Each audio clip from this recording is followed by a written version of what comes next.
So let me first of all just say who I am, because you probably wonder why there's a guy with a British accent sitting here. I think in the first session you heard the phrase, the British were here and the British were there. Well, the British are here again, so I apologize. I'm Adam Roberts. I'm a journalist for the magazine The Economist, and right now my job is to cover the Midwest of the United States. So I'm based in Chicago with my wife Anna, who's here, and we've been in Chicago for 7 or 8 months, and thank you very much for giving me the chance to join you tonight. I heard him at the Chicago Center for Council, Chicago Council for International Global Affairs. There will be a set that I will be saying today. And, you know, he knew so much about India. And I think you know some languages as well. No, you're exaggerating. But you are holding your own to other areas. I can be superficial enough to get through it. Yeah. But my previous job was to be the South Asia correspondent for The Economist. So I was based in Delhi for 5 years. We lived as a family in Delhi, two young boys when we moved out there. And my job was to cover politics, to cover Indian politics, but also Pakistan, Bangladesh, Sri Lanka, the whole of South Asia. And we were there at, I think, a really fascinating time, but maybe all journalists think that they're living somewhere at a fascinating time. We were there from 2010 to 2015, which was, for me at least, defined by, in India, the rise of Hindu nationalism and Narendra Modi as a dominant political figure. And for some reason, maybe a mixture of persistence on my part, the name of The Economist or something else, I had unusually good access to Modi. I interviewed him when he was Chief Minister of Gujarat. I interviewed him 2 or 3 times as Prime Minister. And so a political figure who was very reluctant to engage the press, for some reason was willing to engage me. So I had this unusually good level of access to a remarkably troubling man. So The Economist became slightly notorious because we wrote a lot about Modi and the prospects for India. We were very upbeat about India as a country of the future. We still are very upbeat about India's prospects. But when it came to the 2014 election, we very boldly came out when no one else was to say, do not vote for Narendra Modi. We do not think he's a good choice to be Prime Minister. We set out reasons why. We thought on economics he wouldn't live up to his expectations, and we were worried about other aspects of what he stood for. And we were pilloried, we were absolutely despised by a lot of Indians. So I was not a very popular man on Twitter and on many other things. I wasn't chased out of India. We were allowed to stay for 5 years, we had no problems, but then I had to move on. But I was delighted to get into Chicago to find that I can keep talking about Indian politics, so I'm pleased to be here. In the first session, I had a couple of phrases I want to take you back to. One was the mayhem of India today, and one was the political controversies of today. And I think that's what this second session might be about. It's a chance to take a little bit of the insights that we heard in the first session and try to talk about what's going on today in India. And in as much as we have the time to do so and the help of our speaker, I'd like to ask some questions, but then also open up to those of you in the room who might have your own things you'd like to bring to the conversation, so we can make this a real, not just a dialogue, but a real conversation in the room. But if I can begin with a few questions, and then we can see who wants to chip in. You have written a wonderful book that I haven't read, but I have read some of your columns, and I've been looking at some of the themes that you've been writing about in the last few months. And I'd like to begin with just the broadest question, I suppose, which is how do you see the state of democracy in India today? You have stood as a politician, you were a candidate in 2014, you've been wonderfully outspoken about the need for strong journalists, for independent thought and speech, for vigorous debate, for respected institutions. What's your view of where we are today on those scores with India? We are not in a good state, putting it quite mildly.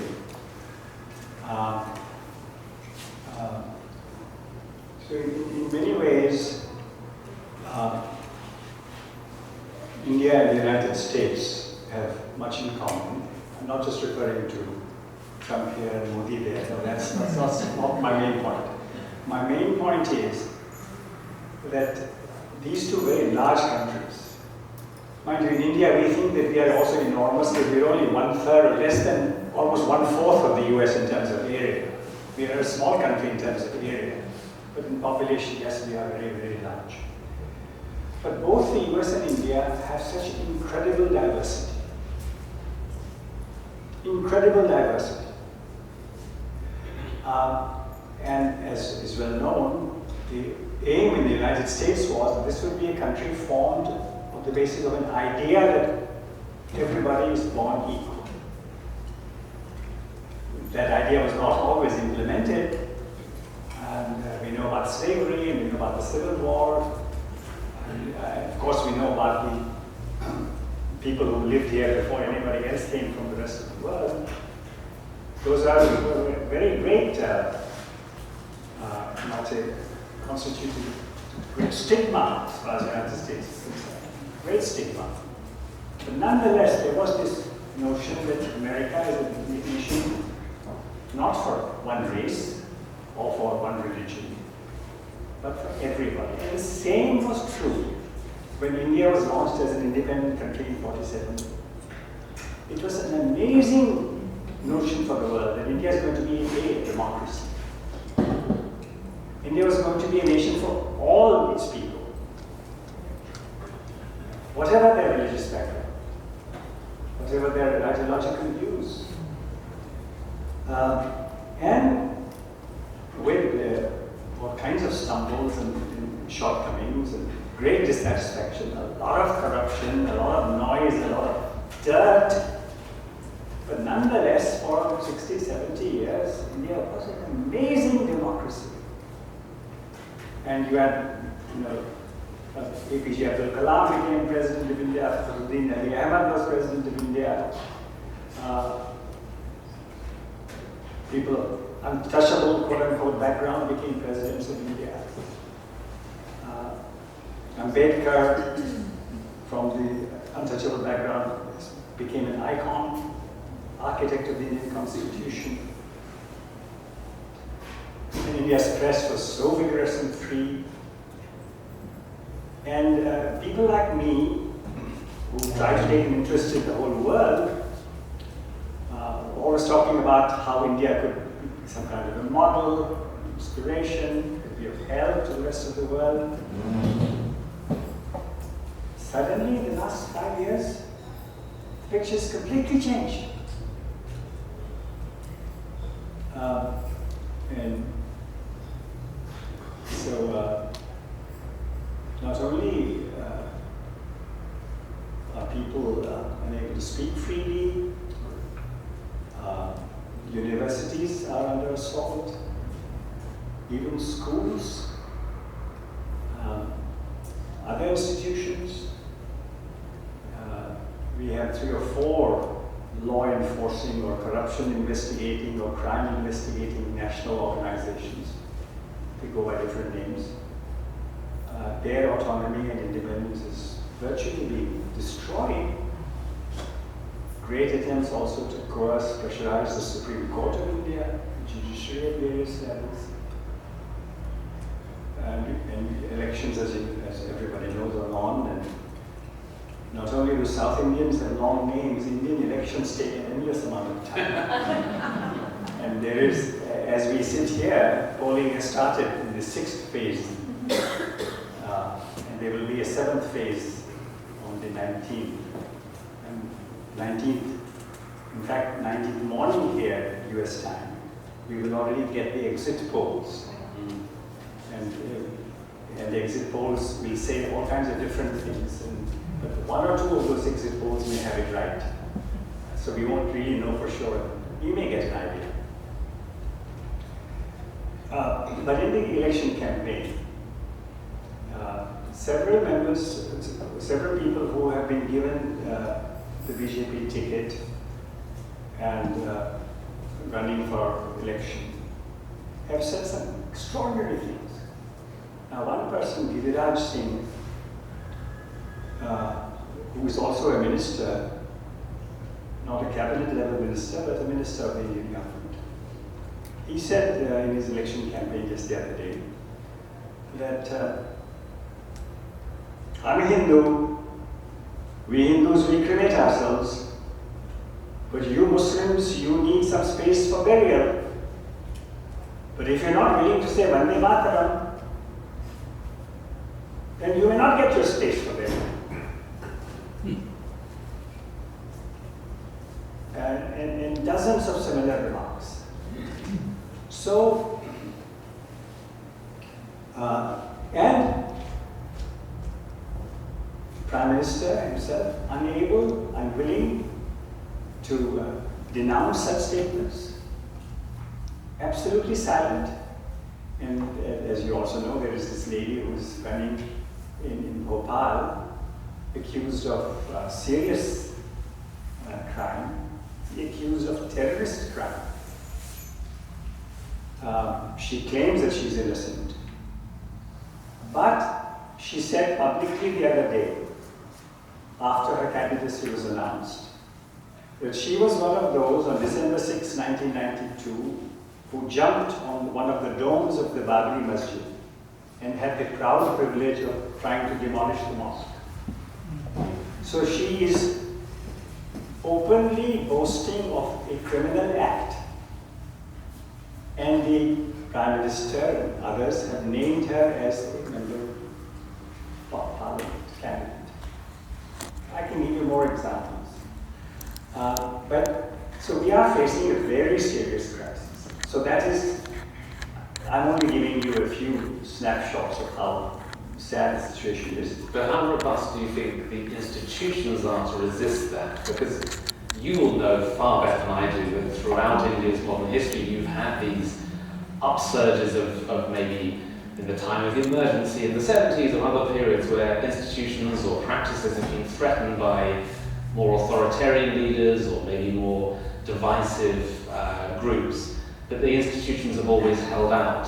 One of the fears that people have is that the institutions one day will not hold out. And I'm wondering whether you see any particular institutions now that are, you've mentioned the Supreme Court coming under pressure, but do you think there are institutions that are not living up to the standards that they should be? When I look, for example, at journalism, I'm conscious of how journalists behave, and I'm aware that as well as the pressure on the journalists, there's a degree of self-censorship by the journalists.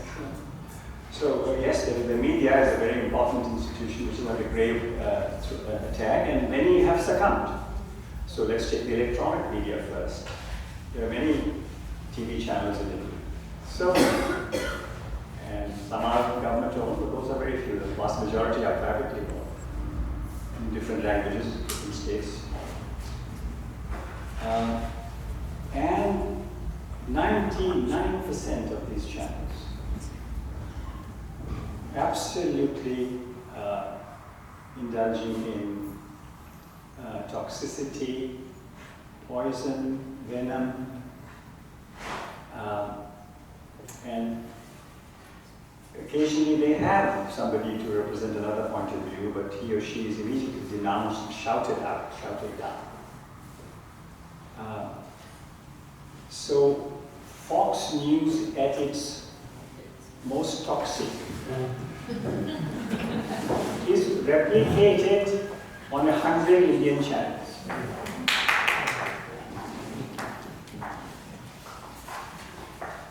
I think we have to be tremendously concerned about it. And so that, and even the print media is not as totally succumbed to this pressure, threats. But even the most vigorous now, the Indian Express sometimes publishes pieces I send. But the Indian Express makes sure that every single day at least 2 or 3 articles are written by the Hindu nationalists. So it has to prove to the powers that be that, oh, we are also giving you enough space. I'm a journalist, my father was a journalist, and Gandhi, you know, he did many things. But he started his first journal in 1903 in South Africa. When he died in 1948, he was still editing his journal Harijan. So the most constant thing in Gandhi's life is journalism. So, with that background, and having ink as much as red blood in my veins and arteries, I am absolutely, indignation, rage are mild words to describe what I feel. But having said all this, and these are only indications of the institutions under attack, the Election Commission is another very big institution. It's been quite pathetic. Various people, opposition people, have been named or criticized or given some kind of stricture or warning or notice that you have spoken wrongly. But the Prime Minister has made kinds of extremely provocative, divisive statements.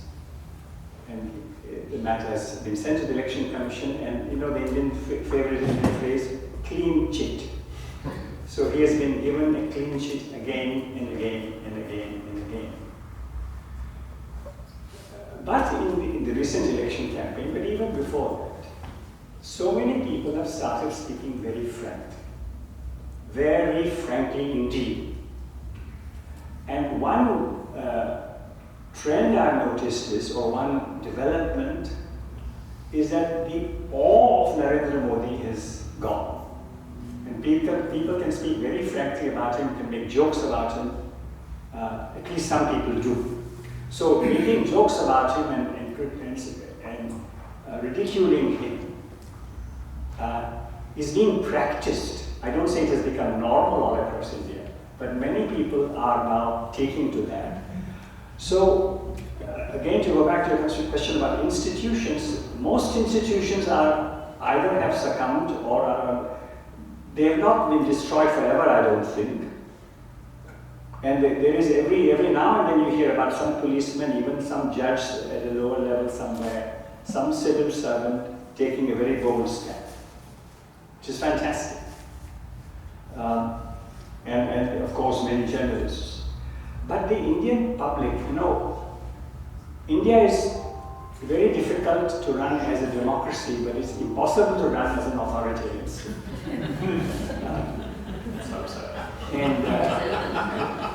So I think Indians get tired or bored by authoritarian or dictatorial leaders. And even if Modi is returned to power, as is perhaps more than possible, although I think it's more than possible that he will have a much weaker situation than before.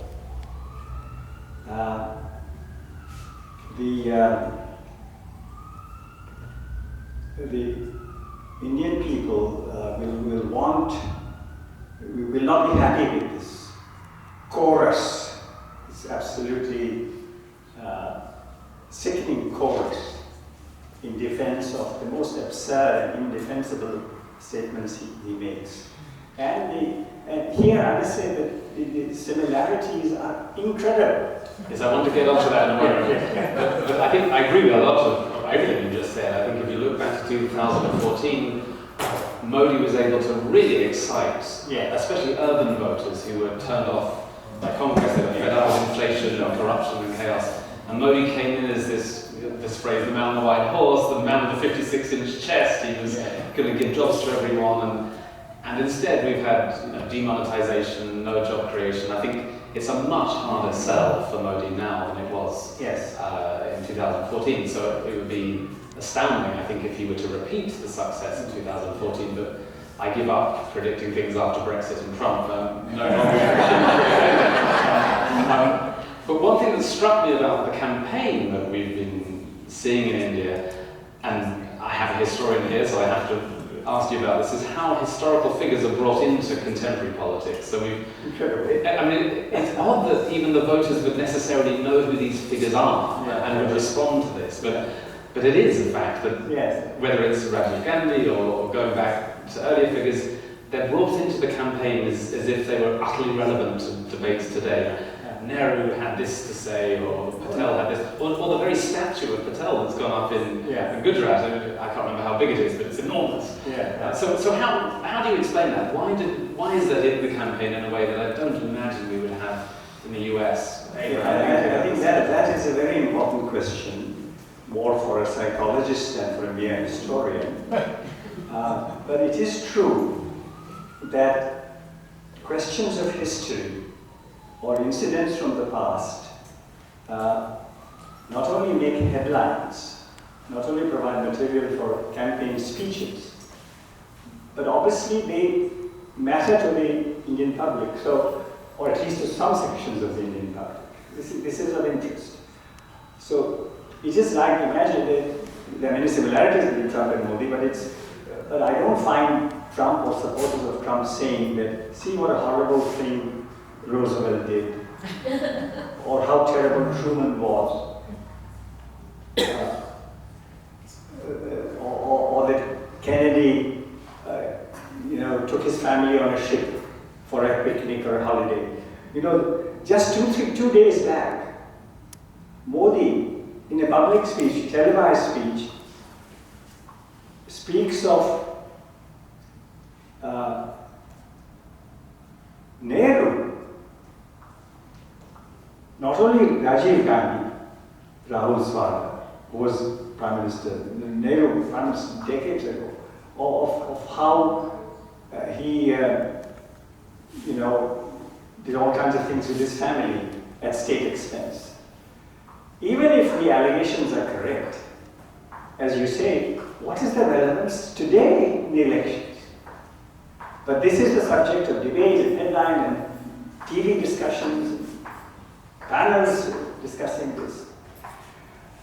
So why this happens, one does not know. It does happen, and it is absolutely extraordinary. If you look at Modi's speeches in the last 2 or 3 weeks, it's all about Rajiv Gandhi, Indira Gandhi, Nehru, their crimes. Nothing to do with the last 5 years. When in 2014 he came with this great plan to develop India, raise India. So this is extraordinary. So you've referred to this a couple of times already, and I think it's not surprising we want to go there, but 2014, for me, to watch the rise of Modi to power seemed like a fairly unique event. And then we've had the rise of strong men in democracies in many places. In my country, we've seen the rise of the UK Independence Party, the sort of Nigel Farage anti-Europeans. Obviously, this country, we've got Trump. It strikes me that some of the personality type that you see in Modi, you also see in Trump. And of course, we can find many differences, but I'm wondering if you think there's something that American politics might have to learn from Indian politics, and whether there's something to be learned from how you respond to a strong man who has a sort of ambition to subvert some of the norms of democracy. If there's a way, whether it's as a journalist or as a member of the Alternative Party or whoever you are in the country, how do you respond when, in this country, for example, the president talks about journalists as enemies of the people, and Modi in India will also talk about fake news or be critical of those who would dare to challenge him? It's not so very easy to say that these strategies will work against Modi or will work against Trump. But clearly we have to find those, and we have to appeal to everyone.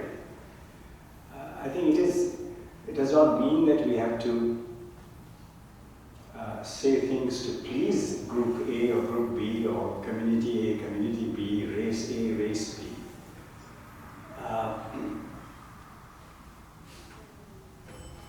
So I think it's very important to forge a strong coalition across the categories. I don't call them divides because they don't have to become divides. But say in the US you have the African Americans, you have the Hispanics, you have the whites, you have this smaller percentage but very influential and quite rich, the Asian Americans. And you have, of course, the great gender question, which is so crucial. sexual orientation question so crucial. So we have to be absolutely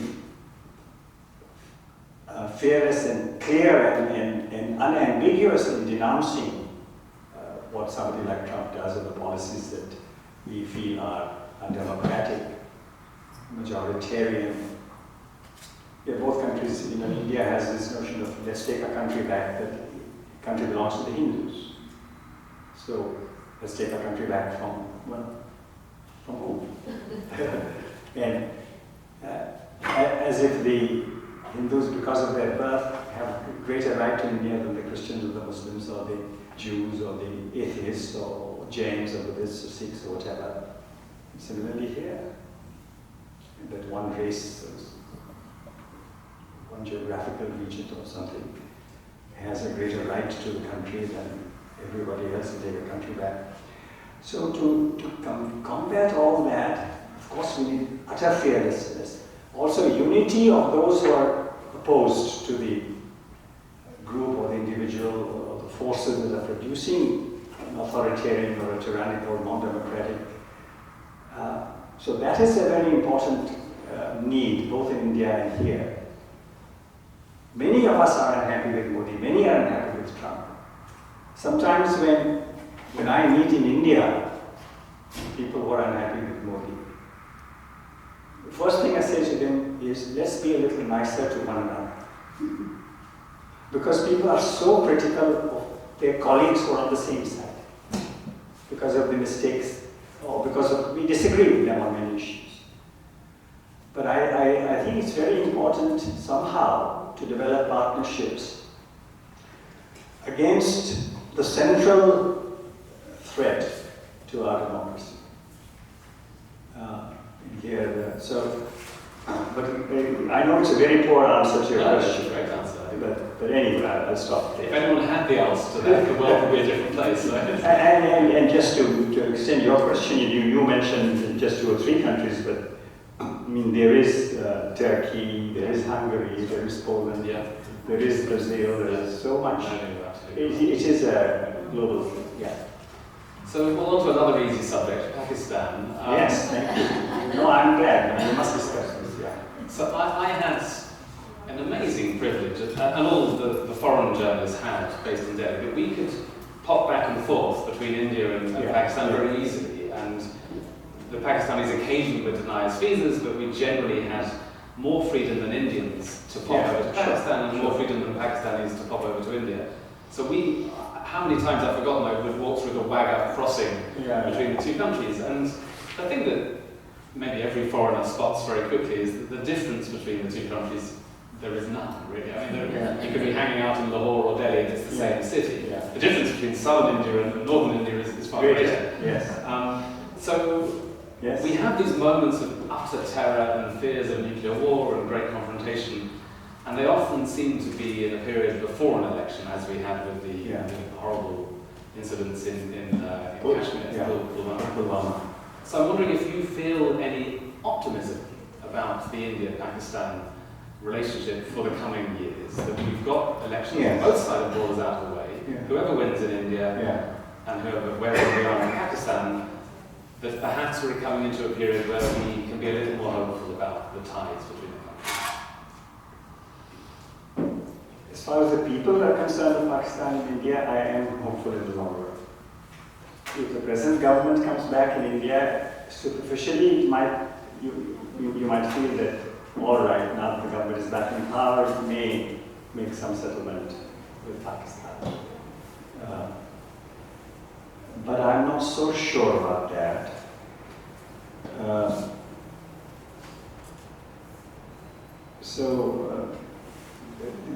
Certainly in India, the dislike of Pakistan, which is also among many, it is merged with some kind of negative feeling towards Muslims, even whether they live in India or wherever. The two things get merged with some, not with everybody.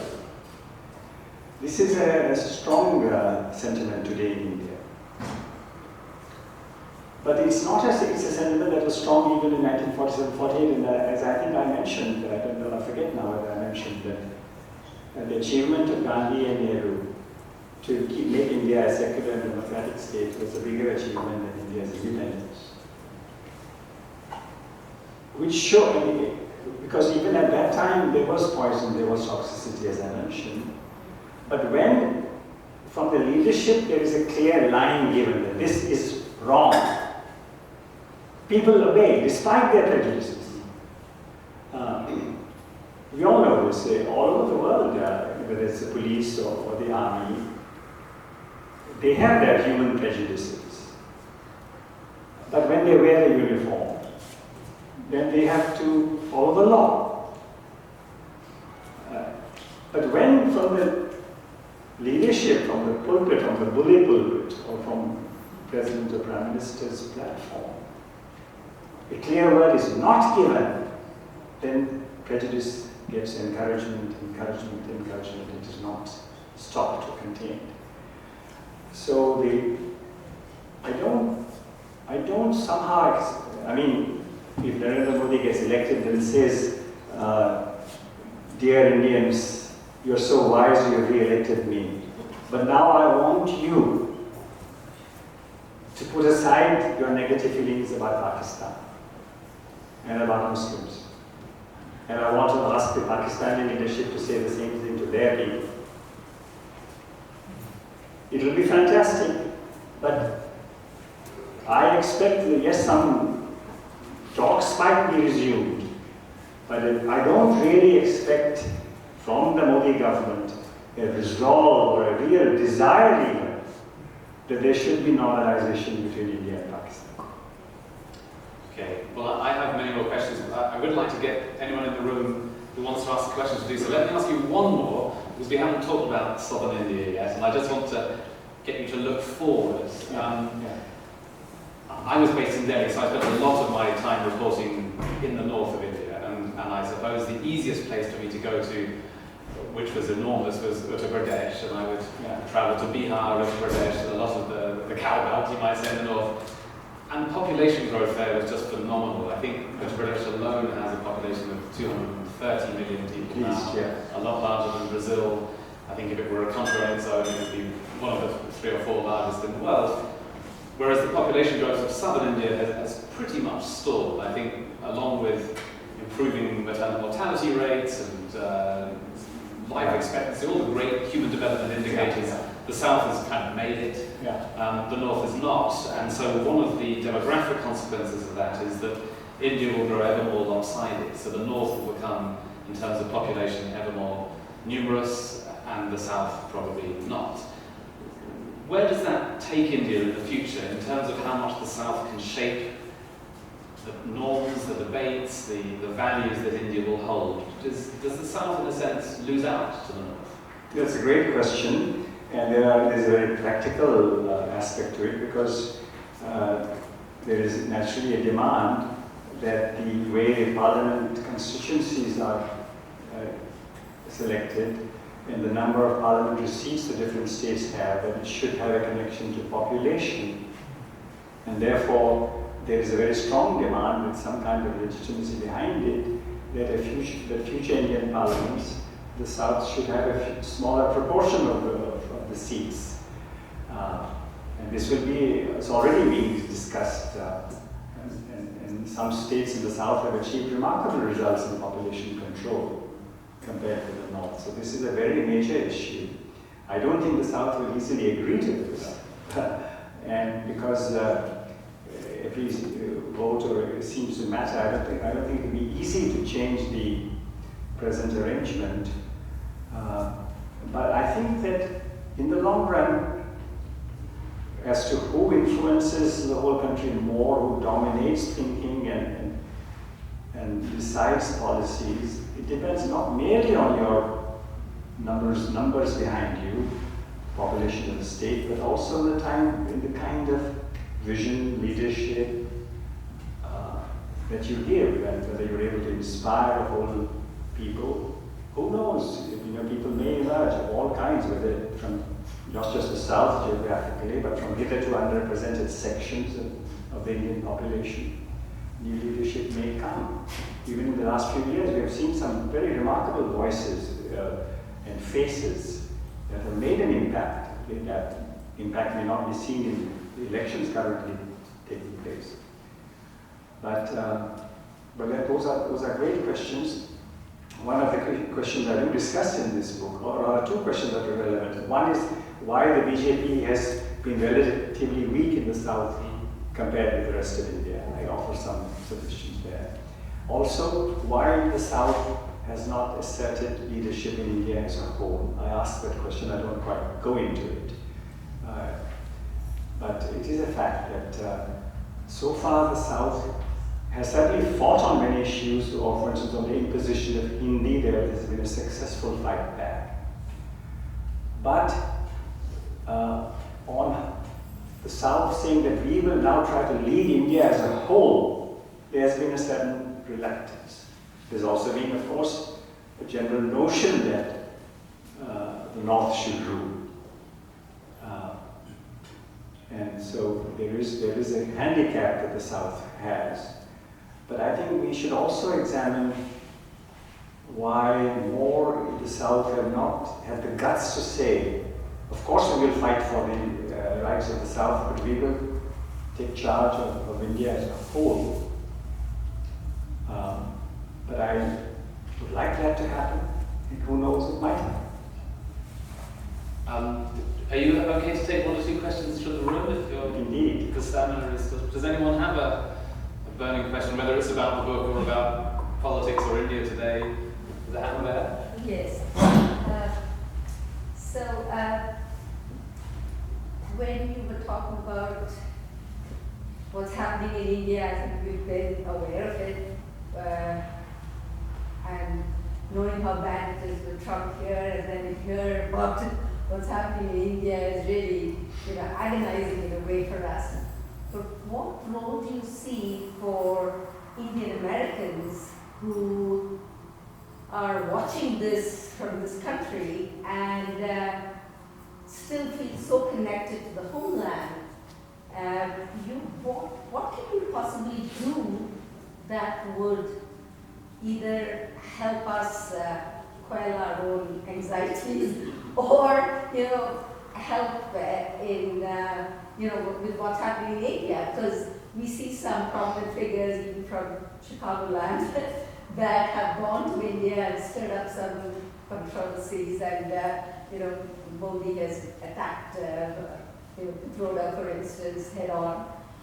That's one question. But the other question also is, if not Modi, who? Is there a viable alternative, and how does one have any optimism about an alternative to Modi when I don't know that we see one very clearly? Okay, so thank you for great questions, two separate ones. I would say, let me take the second one first. Please note and remember that in the 1930s, early 30s, 35 till 36, 37, 38, very often it was asked in Germany, if not Hitler, who? Truly, only today there are some recent books also about this. That it isn't as if Hitler's rise was only a kind of coup d'etat. There was a great democratic process that brought Hitler to the fore. And so schools were asked then to respect Germany. Hitler was merely the symbol of Germany.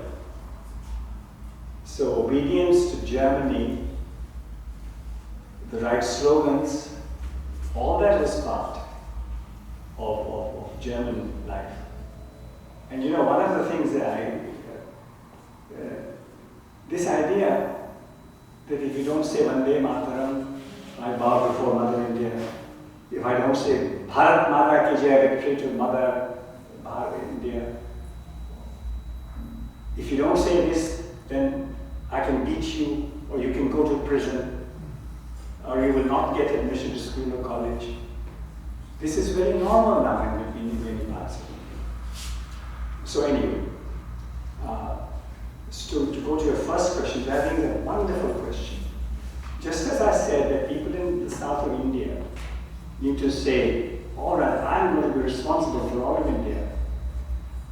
I long for a few dozen women and men of all ages, of Indian origin, in the United States to say, we will try to take charge of India. And Rajmohan Gandhi spent 20 years in South Africa. He was for a long time what today is called an NRI. Yeah. He was. And he addressed the Indian situation, tackled it, and achieved results. If you all know, actually the fact that there's been a meeting about my book in Chicago will increase the popularity of my book in India. You know this. Indian authors would love the publication of their book first in the UK or in the USA. It ensures.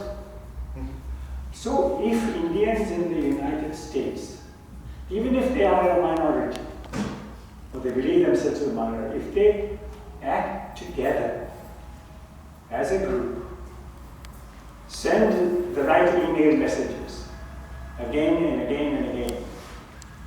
Indians in America say this, denounce this. I mean, you are all aware of the kind of horrible things that are being said in India. They merit denunciation. And when the Indian media is pushed and pressurized and is not free, here you are free. It may be inconvenient or it may take time or effort to say something strong, but nobody is stopping you from saying it. So if there was a dedicated group of people with a website, or more than one website, find some resources, and just send some strong messages week after week after week after week. And supposing that it won't happen, supposing Modi comes back with a huge majority, supposing they say, we will now make India a Hindu Rashtra. They say, already said that they're going to change Kashmir's status, they will remove all the special provisions for Kashmir. They may change the constitution. You know that one part of the constitution was very quickly changed to give quotas for the poor of the higher castes. I don't know whether some of you have followed this. In half a day, the constitution was changed, amended, to make this provision. So to change the constitution of India, to make India a Hindu state, they will do it very slowly through innocent sounding changes. When that happens, what will be our duty if we are living outside India? We will have to keep the fight. Because this is not a fight for today and tomorrow. It's a fight for 10 years, 20 years, 100 years. And just as the US was a hope for the world, India was a hope for the world. India was going to show something very great for the world. And that will always be there. Whether the setbacks are very painful, whether the setbacks are long. Sorry, I've given too passionate a response to the question.